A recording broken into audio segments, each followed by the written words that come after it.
Taste the Daily. முழங்கால் அளவிற்கு மழைநீர் தேங்கியதால் வாகன ஓட்டிகள் கடும் சிரமம் அடைந்துள்ளனர்.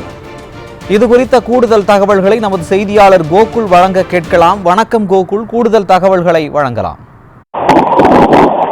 நிச்சயமாக சுரேஷ், காஞ்சிபுரம் மாவட்டத்தில் பரவலாக மழை பெய்து வருகிறது.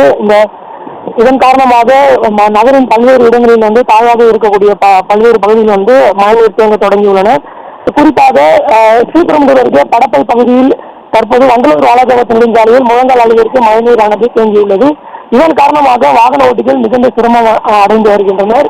மேலும் அதே போல இந்த பிரதான சாலை சென்னை தாம்பரம், அதே போல கிளாம்பாக்கம் பேருந்து நிலையம் உள்ளிட்ட பகுதிகளுக்கு முக்கியமாக சாலையாக வாகனங்கள் செல்லக்கூடிய முக்கிய சாலையாக உள்ளது. அதே போல இந்த பகுதியில் மேம்பாலம் கட்டும் பணிகளும் நடந்தது. இதன் காரணமாக அந்த இரு புறங்களிலுமே சாலை குறுகலாக காணப்படுகிறது. தற்போது இந்த குறுகலான சாலையிலும் மழைநீர் தேங்கி இருப்பதால் வாகன ஓட்டிகள் மிகுந்த சிரமத்துக்கு ஆளாகி வருகின்றனர். இதனால் ஒரு அவசர ஊர்திக்கு நோயாளியை அழைத்து செல்லும் அவசர ஊர்திகள் கூட விரைந்து செல்ல முடியாத நிலை ஏற்படுகிறது.